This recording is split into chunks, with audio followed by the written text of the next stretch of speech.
The nature of our activities. It's traveling versus touring. I'm doing a little bit of both this trip. Yes, I've been walking around Dublin as a tourist. But no, also as a traveler, get the chance to, I've had a chance to visit with some of you guys and really get to know some of you a little bit better. And that's what travelers are about. It's contacting the people, having them invite you into their homes. Dirt floor, as long as they give you coffee, it's fine. Why? Because the water's boiled.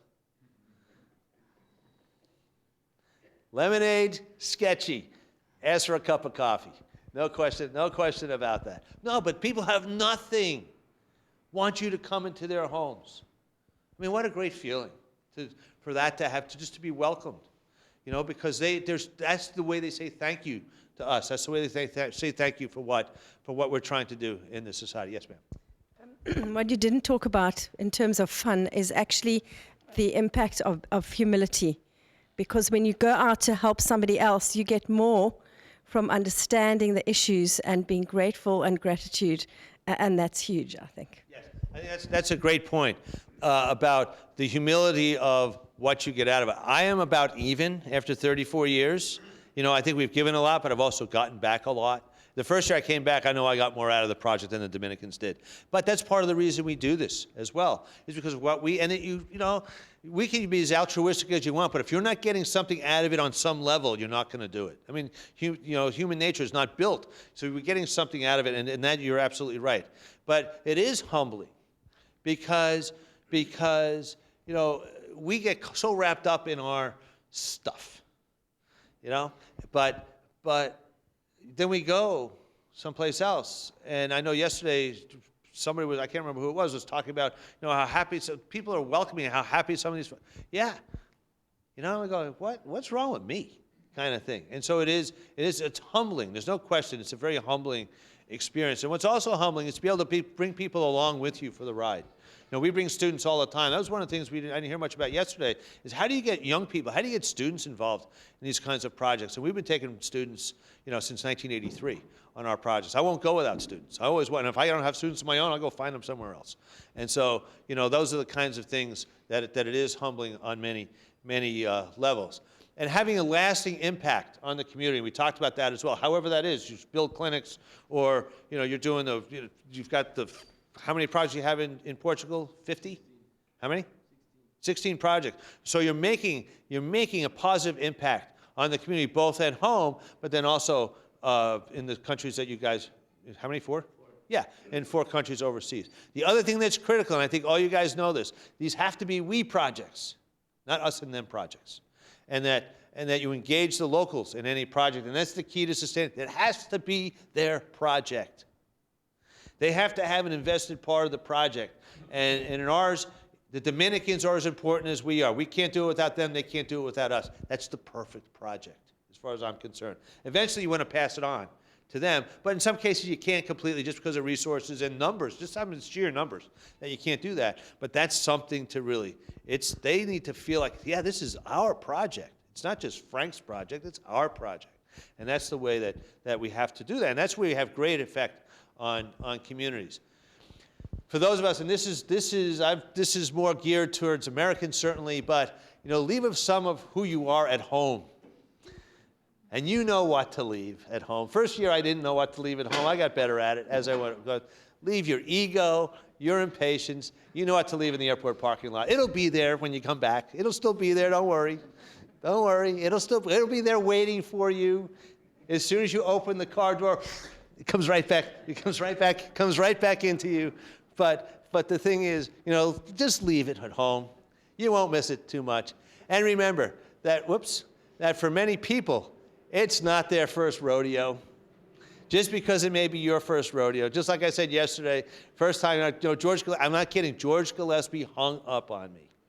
And I deserved it. I mean, there's no question. I deserve to be hung up on. But make sure, that it's not the first, even if it's your first rodeo, that it's not the first rodeo for many of the team members and the locals, even if you're on a horse for the first time. And then preparation. It's easy to be prepared for the project. It's more difficult to be prepared for the location. And as everybody knows, the best laid plans go out the window as soon as you get off the truck or whatever. But that's okay. half your stuff is somewhere else, which had happened to us at one point. One year, half our stuff didn't show up for 2 weeks. But fortunately, the way we pack, we never put all the same stuff in the same box. I'm a very haphazard packer. I've got stuff all over. So I lose a few boxes. We still have enough stuff to work with because it showed up in other boxes. I never put, unless you only have one of it, then you got to do it. But I never, if I'm taking curing lights, one's in this box, one's in that box, one's in that box, the odds are one of those boxes will show up. You know, and eventually the rest of them will show up. It's amazing. In 34 years of shipping stuff, we have lost one box in 34 years. That's it. And it was stolen in Santo Domingo, and I knew why. Because it didn't have dental stuff in it. It had tools we were bringing for the nuns for the mission for one of their workshops. Somebody popped that box. Oh, this is nice. And that was the end of that box. But other than that, fortunately, all our stuff, sometimes it's been a couple of weeks late, but it gets there eventually. Okay? Remember, qualities of dental volunteers. You have to be culturally sensitive. It's context. It's their context. It's not our context. This was a hard lesson for me to learn. I'll admit it. Right? First year I was down there, it's like I gave appointments. Dominican time is not American time. I can assure you of that. And so it took me a while to understand the context, but once I figured out the context, everything was much better. You have to be flexible for the what ifs. What if the power goes out? You know, what if conditions are not as advertised, particularly if you're going to a site for the first time? And yesterday somebody had mentioned about, starting a project of your own. I will say this now and I'll probably say this again later. You need to go on an established project before you start a project yourself. You need to go on an established project before you start a project yourself. And if you decide to start a project yourself, you have to do a site visit before you go to the main event. Everybody loves to say yes. I'm sure when you're working in Belarus, everybody, oh yeah, doc, no problem. Yeah, it's great. You get there, it's entirely different because people hate to say no. You never ask a yes or no. You never ask a yes or no question. I mean, people are laughing because we've all been in the same show. We've all been there. It's happened to all of us. So for those of you who are thinking about doing this, you never ask a yes or no question. You know, if things don't work out, I'm coming to live at your house. There's no question. I'm going to be at your house. But that's the thing. You have to look at lots of things. And transportation, you're looking at who your local contacts are. I mean, that's the first thing, is you have to develop your local contacts because they're the people who are valuable to you. They're the people who are going to make sure that they're going to keep you out of as much trouble as possible. I mean, we can still get ourselves into trouble pretty easily, but they'll keep you out of trouble as much as possible. So just be aware of that. And what are your contingencies? You have to have patience. Relax. Think creatively. Be willing to share. And look, you've been, you preempted me there, and a sense of humility. Yes, and there's no question. Because, as I mentioned yesterday, yeah, our heads can be really big, but come on, And this is the thing, I've mentioned this 10 times, I keep beating this in. You guys, most of you have done this kind of thing, you know exactly what I'm talking about, but particularly for folks who are not, or thinking about doing it for the first time, I mean, this is really key. And the contexts are changing because the world now is opening in different ways. And even just traveling, being respectful of local garb, local culture, whatever. If you're uncomfortable in certain situations, don't go there. There are plenty of places with people who need help that you can go and be comfortable doing it. And so, some people, have more capacity for discomfort. I think that's the best way to put it.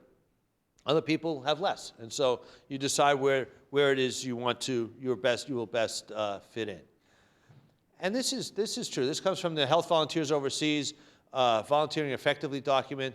Sometimes this is what it takes. And I mentioned this yesterday a little bit about the difference between being from the United States and being an American. That makes a difference. The role model makes a difference. We're certainly very apolitical and that kind of thing, but still, that gives you an idea of what's what. Challenges on the home front. You have to prepare your practice for the project. And you want your practice to be part of the project if they want to be. Sometimes staff will want to go on a project with you. That's great. Let them go. Or locally, go to the homeless shelter with you. That's great. When we worked when I was on the faculty at East Carolina, we did a project called Project Homeless Connect. We set up a 10-chair clinic, so 85 homeless in 5 hours. It was dental students, several faculty, and my staff, our staff. And they loved being part of that project. They want to be part of that project. So include people as much as you can. Just like when you go to another site, you have to include the locals because they want to be part of it. Not apart from it, a part of it. And so that's really, I think, a very valuable and critical thing to do. And so for those who have project websites, one of my friends, I'll show you the website in a second. He's been going with us for years. He's been doing it for the same project with me for 25 years or so. He's got part of his practice website is the Dominican Project. And he has patients who donate to the Dominican Project. Most, can we have $15, 25, whatever that is, but still, it adds up to some significant money over time. You have to prepare your family for the project. It may be your idea, but the family's involved, whether they want to be or not. And so, you can make it a family affair. And this is something, in our family, my wife is a general dentist, and so she's been on the trip several times. Our kids have been on the trip, and so it really has been for us a family affair. But this is the thing, and this is, I plead guilty to this, particularly in the middle years of the project back in the 90s and early 2000s when our project was huge. We had 2 teams for 2 weeks each, 50 volunteers, $70,000 budget. It was a big project. I was home, but not present. You all have been part of that. You know what I'm talking about? Yes. Not appreciated by the spouse. Either wife or husband. Doesn't matter, wife or husband. It's not. And guilty is charged. And my wife was absolutely right when she beat me over the head with that kind of stuff. Okay? So just be aware of that. And this is Dr. Sam Melinda and his wife Joanne. This is my buddy Steve's practice outside of Baltimore, Maryland. But this is just a slideshow, and he's been going since 1988. He has just a little history of the project in there. He's got my name in there, which is very nice of him to do that. He has a picture of our summer house in the mountains there. But seriously, it's because people, and even in my practice, I got to the point where people say, "Hey, Doc, have you gone yet? Hey, Doc, how was the trip?" kind of thing. One time, this is a true story, I took out a tooth for one of my patients. Finally had to go. No more periodontal therapy, just, real periodontal therapy, solarize the root. And I said, "Horace," I said, "I'm not going to charge you for today's appointment, but I ask you to consider making a donation to the project." And he goes, "What took you so long?" Why, he took out his checkbook, wrote me a check for $1,000. Give me a $1,000 check. That was the most expensive extraction I ever did. His wife comes in 2 weeks later. She goes, "Frank, I'm mad at you." "Why, Alpha?" She goes, "Because you didn't ask me." I said, "Okay, I'm asking you now." She took out her checkbook, wrote me another check for $1,000. Sometimes people in your practice have the capacity to help. They're just waiting to be, they're not going to volunteer it, but they're just waiting to be asked. So don't be afraid to ask your patient, say, "Would you consider, just helping us out? Would you consider helping us out a little bit? We need this." And certainly we'll talk a little bit later with Simon about how industry can get involved and help. It's something just waiting to be asked. I mean, that's the thing. Just waiting to be asked. These are my kids. This is now 2001. Andrew just came over from London, so we're visiting with him. He's now 26, works for Deloitte Consulting over in London. We saw the big signs for Deloitte Consulting in the airport coming here, so we had to get a picture of that. And our daughter, Grace, has been on the trip a bunch of times, and she's now a third-year med student back at home. And it's Grace on another trip we were doing. So we actually did some immunological studies on some of these patients, and we actually published several papers out of this, several periodontal papers out of some of the work that we did. Here's my wife, Cheryl. I told you she's a general dentist. This is us on the Haitian border a few years ago, Haiti and the Dominican Republic. Now, returning from a project. Remember, nobody will mistake you for Mother Teresa. Plenty of others have done the project, and some of them have even done it, even if it's your first time. The other thing that's interesting is don't be disappointed if people aren't as interested in your adventures as you expect them to be or you think they should be. Why? Because the people who are interested are sitting in this room. Everybody else will listen to you politely for 2 minutes. And then they'll go back to whatever's in their life. I mean, that's normal.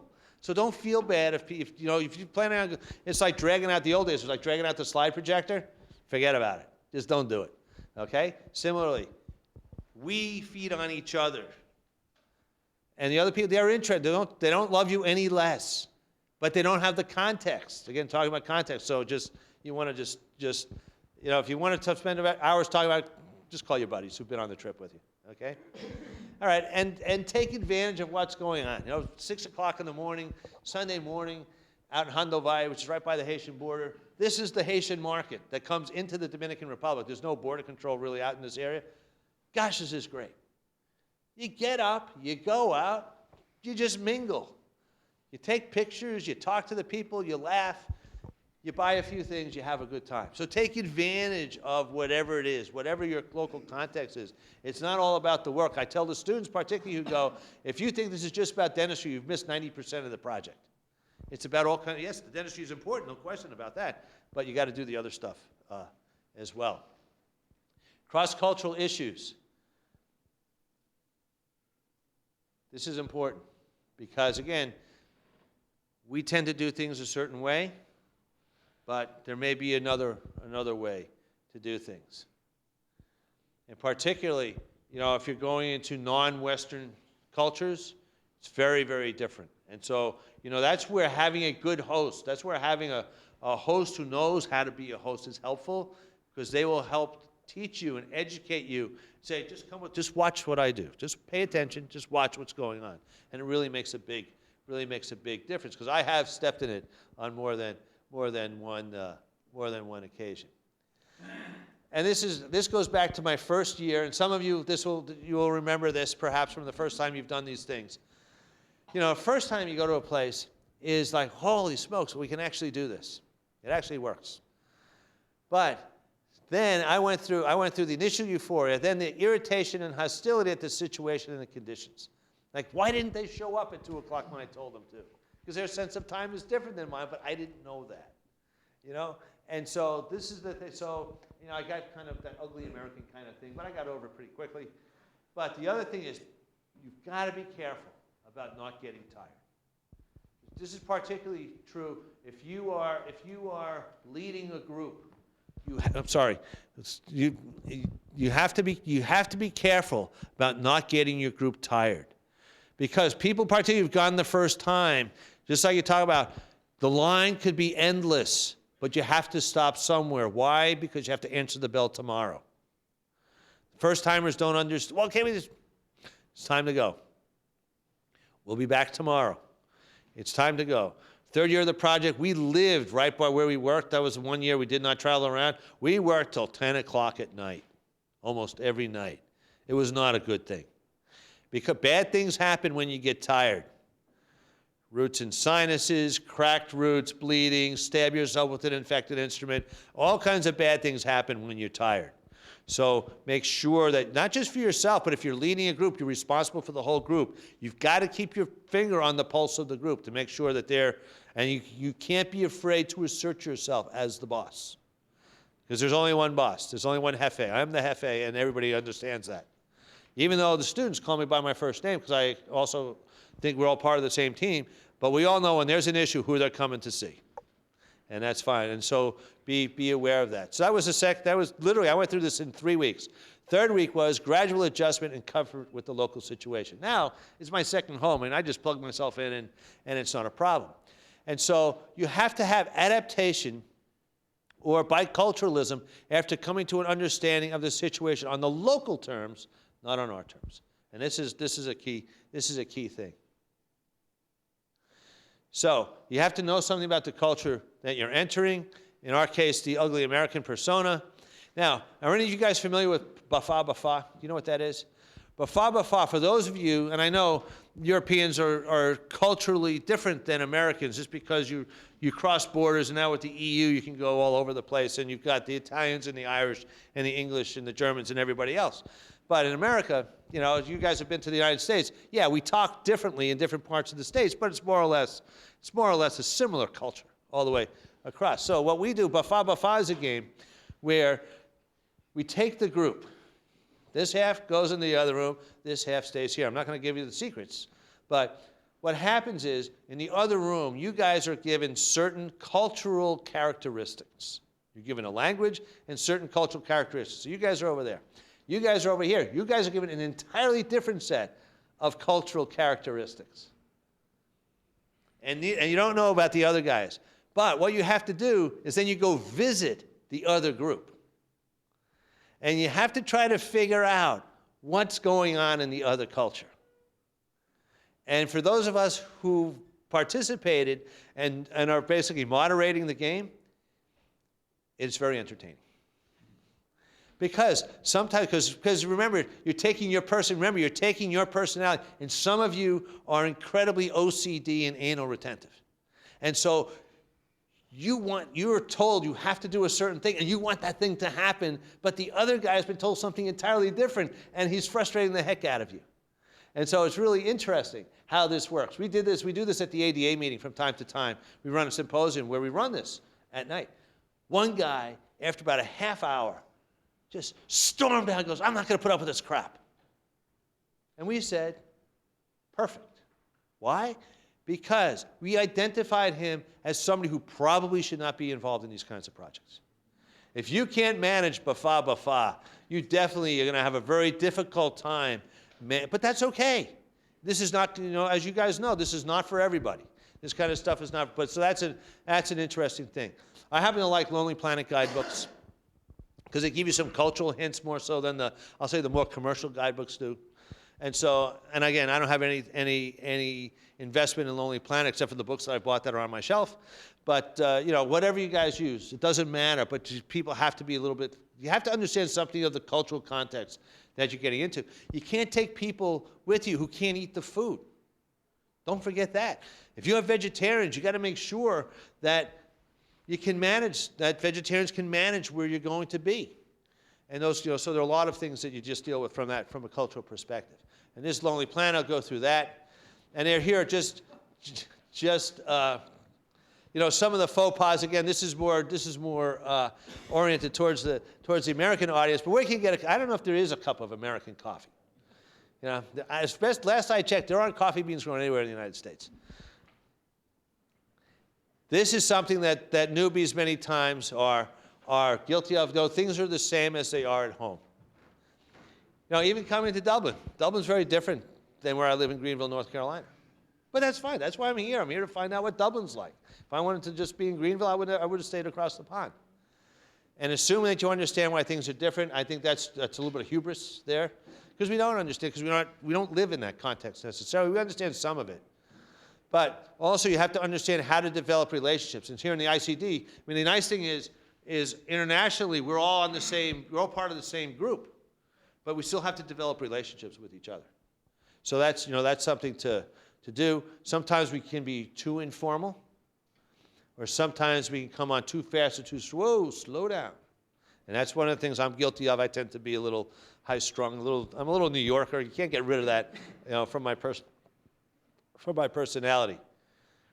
Comparing the place that you're visiting to home, customs, and goods and services, it's different. It's going to be every place is different, and that's part of the interesting thing about it. Talking about money, you have to know how to bargain. Although in certain places you don't bargain. Certain cultures you don't bargain, but in other cultures it's an insult not to bargain. And that's the thing. And you don't talk about how cheap or expensive something is. The other thing is, you guys know, who've done this kind of thing, know 2 of you or 3 of you go into the market, whatever market it is, and you all bought the same thing. The worst thing you can do is compare prices with each other. Because you thought you got a good deal, you thought you got a good deal, and you thought you got a good deal, and you all pay 3 different prices. Okay, so obviously somebody's going to feel bad. The guy who paid the most is going to feel bad. But the advantage of bargaining, and this works in a variety of places. Husband and wife, are you guys married to each other? Kind of? Yeah, that's a yes. Wait a second, that's a yes or no question.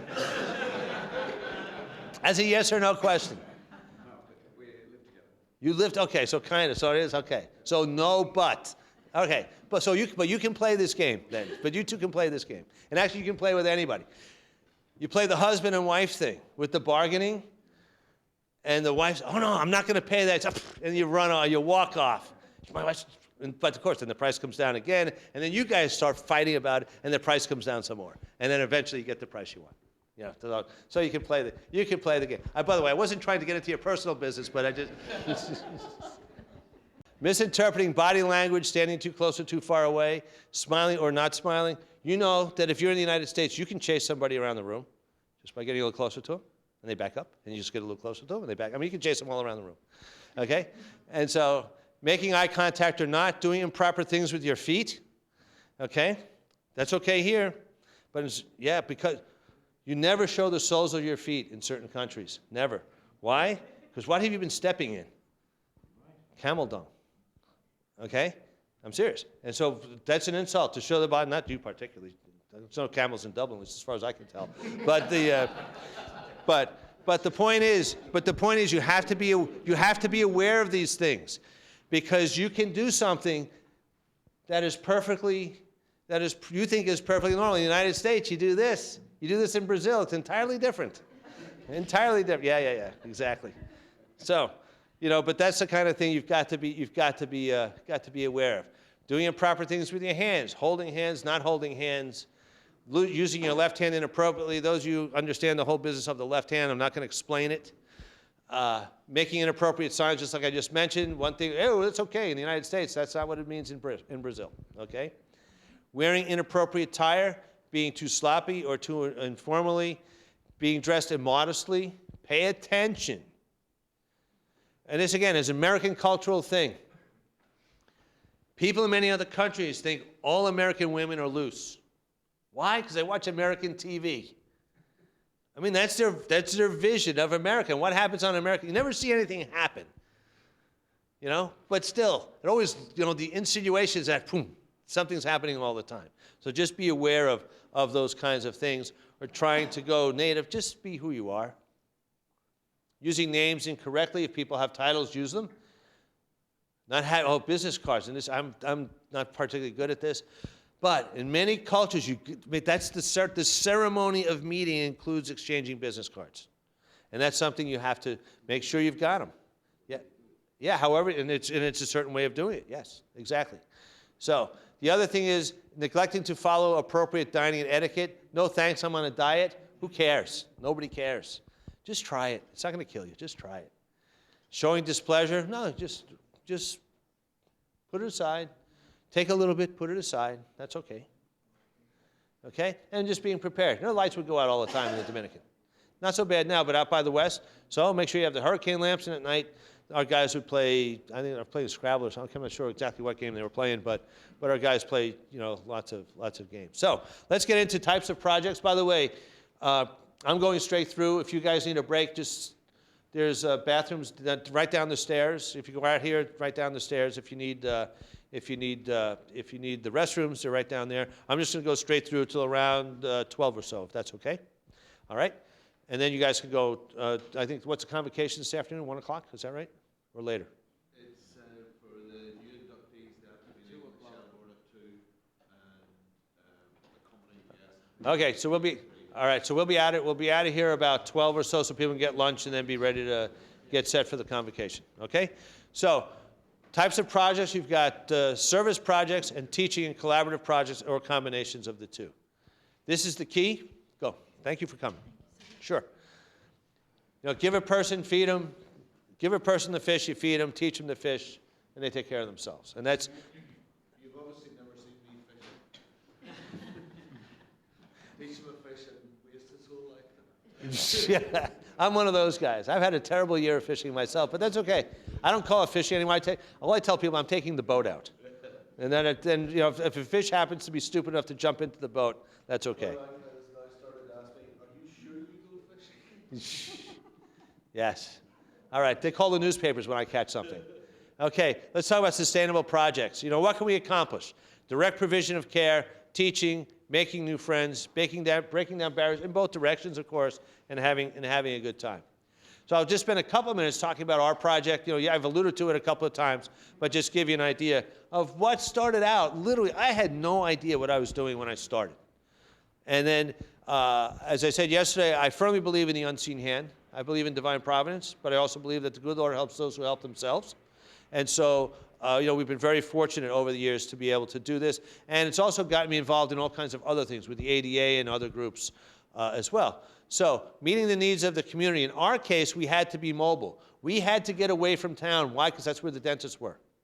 We had to get out of town. So we created a very mobile situation. So we have portable dental equipment, we have portable generators, we have, in the old days we had compressors, now we have built-in compressors to our units. I'll show you those in a few minutes.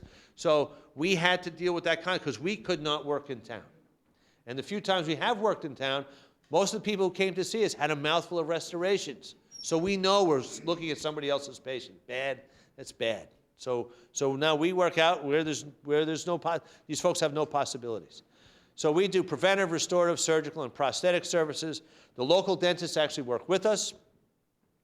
And we're basically sustained, and we work, there's a whole cadre of towns that we work in, and we don't work in the same place every year because you take care of this town, they're done.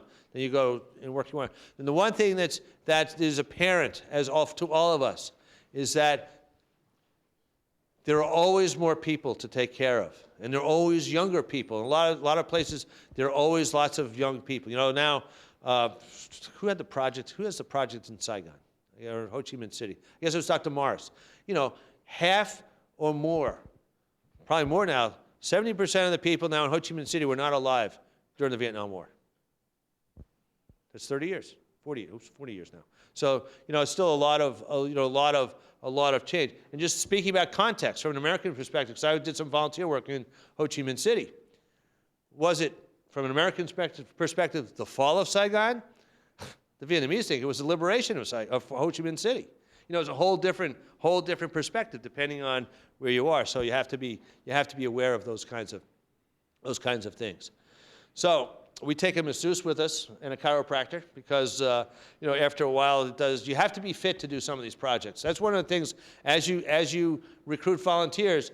Not that you have to send them for medical exams, but you have to ask them, you know, are you physically, our project is very labor intensive. Our project is physically demanding. Not that you have to run a marathon, but you do. There's a lot of travel and there's a lot of lifting and that kind of, a lot of bending over, as you can see. So you got to be physically fit to do this kind of stuff.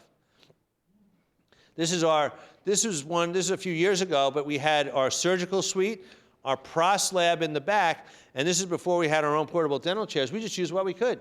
You know, Morita in Japan used to make something called the dental bed. We were way ahead of them. No question about that. So here are our dental beds right there. And there's a couple of students from the University of Mississippi when I used to work down there.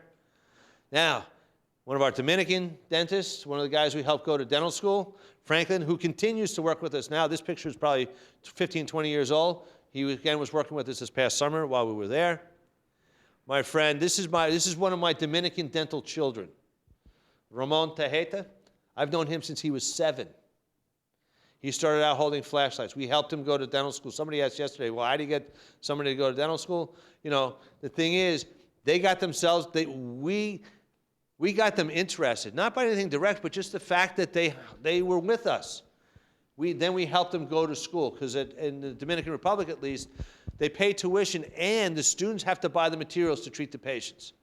So we would load these guys up at the end of our project with anesthetic, handpieces, everything, instruments, you name it, we give it to them so that they could help themselves get through school with minimal difficulty. And so I've known Ramon for almost 30 years. And so he comes back with us every year. And so, you know, that's part of it. How do you change? You're changing lives. You're changing lives. You're changing communities. But these guys, now Ramon works for the public health department, so he's doing on a daily basis what we go there to help supplement. So we're in effect supplementing what he's able to do.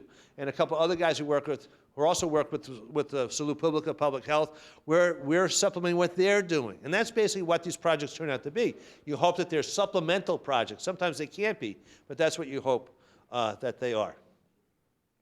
We're the best show in town. They're always watching, and they just think it's cool.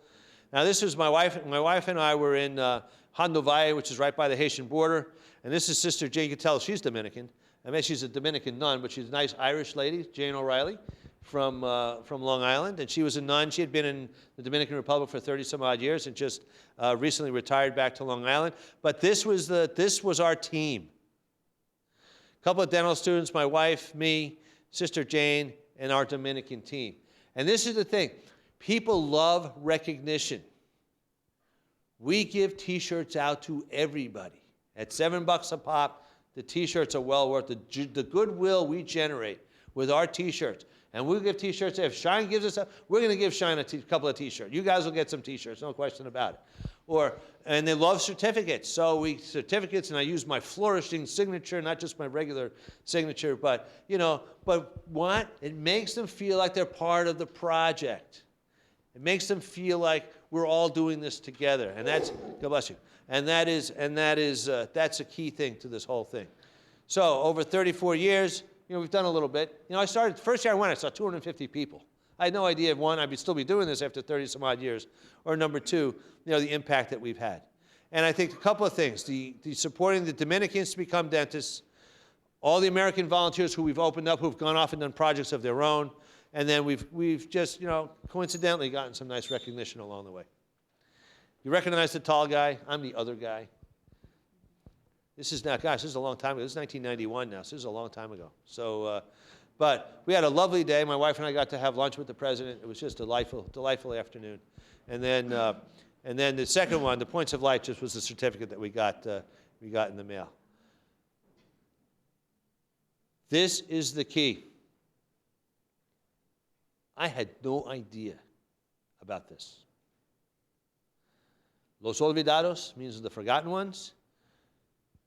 We saw this as the people of Hondo Valle, that mission is actually sponsored by the Diocese of Rockville Center on Long Island in New York, where I grew up. That's how we ended up out there. Again, contact. I saw they had a mission there. I wrote to the priest and said, hey, you guys need a dentist? When he stopped laughing, he said, sure. And so we went and started working there. We had no idea of this. When we go to do things, what are we doing? What are we selling? And I don't mean selling in an economic, but what are we selling? We're only selling one thing. We're selling hope. That's all we're selling. Yeah, we're doing dentistry. But at the homeless shelter, what are you doing?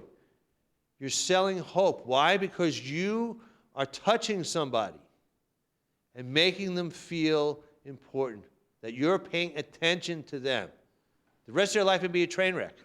But for that half hour, 45 minutes, whatever it is, you're making that human contact with them. And in our case, part of what we're doing is giving them hope to get to tomorrow. When people are in despair, and it doesn't make any difference how much money you have, when people despair, they have nothing. And when people despair, sometimes they do things to themselves. But this is what we're selling when we do this. We are touching somebody else. Excuse me just for a second.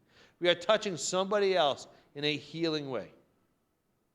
And there's nothing more important than that, really, in what we do. Yeah, we're doing dentistry, we're doing fillings, we're taking out teeth, whatever we're doing. But this is what we're doing. And the fact that they know that God has not forgotten them is incredible. Man, you could have knocked me over with a feather when I saw that.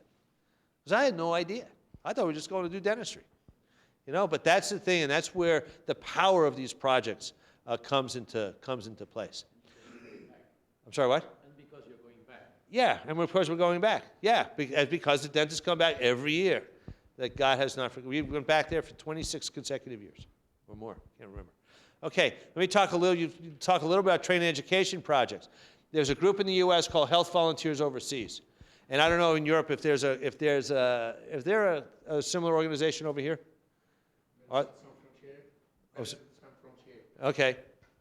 So, but they do training education projects. That's what they focus on, are training education projects. A little bit of service, but more working together. I worked with some French dentists, actually, when I was in Ho Chi Minh City 20 years ago, because they were doing some dental things, projects, and we were doing dental projects, so we got a chance to get together a little bit. So those are this is Health Volunteers Overseas, hvousa.org. It's worth just going to their website just to see what types of projects are there, but also some of the resources they have, like the volunteer handbook and those kinds of things, are also very, very helpful. And here they've got, this is their website. I think, let me back up. The volunteer toolkit is terrific. Just for those of you who are interested in getting involved with this or need resources for other volunteers, just go look at their volunteer toolkit, which is right there. Just click on it on their website and just take a look at what they've got going on. And there are dental projects all over the place. In training projects, you focus on local diseases and conditions, that are relevant and realistic to the local populations, and focus on prevention, as Dr. Marks was talking about yesterday, and programs that promote lifelong learning, and training local personnel who will assume the role of both educator and provider. It's interesting, when I went to Ho Chi Minh City, what did they want training in? Implants. 20 years ago. Why? Because they were a fairly sophisticated group of dentists, but they needed some implants. So I did it. That's what we did. 20 years ago, we put some of the first implants in Ho Chi Minh City with some of the dentists there. Very good surgeons. And it's interesting, but one interesting thing that happened was you're talking to people, and we're talking about periodontal surgery. And so people could recite the textbook to you. So we're working on patient together. And the periodontist I was working with laid a buccal flap, did a beautiful job. And I said, well, what about the palate? And he never reflected a palatal flap. I said, well, what about on the palate? He goes, what do you mean, what about on the palate? He'd only been taught to do periodontal surgery from the buccal. Yeah, I'm not kidding. Even though talking about it, but that's why you have to watch things. That's why you can't necessarily listen to what they're saying. You've got to be engaged in what they're doing. Because he had never laid a palatal flap. And so I showed him how to do it. And I showed him why you had to do it. And I was like, oh, okay, now I understand, and boom. And the rest was fine. But it's interesting because just talking to people, sometimes you don't necessarily get the whole story. So these are just HVO volunteers. I'll go through this fairly quickly. Yes, this is Jill and my good friend, Dr. Steve Mackler. He's a periodontist in Greensboro, North Carolina. You can recognize me by my hairy arms. This was doing some perio surgery. This was actually the perio surgery I was just telling you about in Ho Chi Minh City, and some other things. And so what to do is just giving people some opportunity to new life. Ooh, here we go. Just go through this. But this is the thing. So they're matching the training needs to the site. When HVO goes out, they send a team first to do a site visit and get everything lined up. And then people have to plug into what's already been established. If that's not what you want to do, that's just not the project you get involved with. Okay? How do you prepare for teaching? There are lots of things out there. As we were talking about the European Association, the Dental School Association, the European Dental School Association, and they're working on a project to have didactic materials available basically to everybody. You want to just talk about that briefly for a second? Claude, please, very quickly, if you would. No problem. Association of Dental Education in Europe, that means this one, and I'm president of that, is preparing the IVDent approach that is already accepted by ICD, and Philip Dowell is doing a lot on this, because it's the availability of didactic material for everybody that wants to use it, with an award for the people that is providing, so that there is the similarity to citation index for the articles for the didactic material. Thank you very much. Yes, you're welcome. And that's the thing, when people say, well, where am I going to get this material from? In the United States, there's something called MedEd Portal that's free, but has all kinds of didactic material. And again, what does it do? For those people who post things, they can use it as a reference. Say academics use it as a reference. You know, as you're trying to get promoted, you have to have a certain number of publications. A lot of universities, both on the European side as well as on our side, accept this stuff as peer reviewed, because this stuff is peer reviewed reference information, but it's out there for anybody to use. It's free. All you have to do is register, and you can get into it. Certainly well worth it. So and also this again is where ICD can be helpful. People have resources. All you have to do is ask. And we go, oh yeah, I've got, boom, this, or somebody else has that. And all of a sudden you have what you need to do these types of projects. So as much as possible, encourage active participation, give demonstrations. Also, let people demonstrate to you what they know, because then you find out whether they've got a clear understanding of what's going on. And then make it personal and interactive as best you can. Guidelines to effective teaching. Some of these slides, you'll see the ones with this yellow background, are from the ADA's website, internationalvolunteer.ada.org. You'll see the website again later in a minute. But you want to keep it simple and never assume anything. Just like you never ask a yes or no question, because everybody will answer yes, but that may not necessarily be the right answer. Never assume anything, and you want to work with people, working with people, again, at the same level. Because when you're working with providers, basically you assume you're at the same level. And just very, very quickly down at the bottom, you know, if I hear it, I forget it, which means you guys, by the time you get back to the hotel, you won't remember any of this stuff.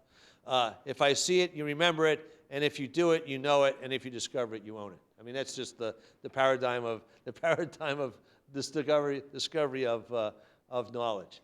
And this, again, is orthodontics training over in Ho Chi Minh City, working in Afghanistan with healthcare workers. And so now what I've spent the last bit of time doing, or most of the last bit, is jumping off the cliff and landing softly.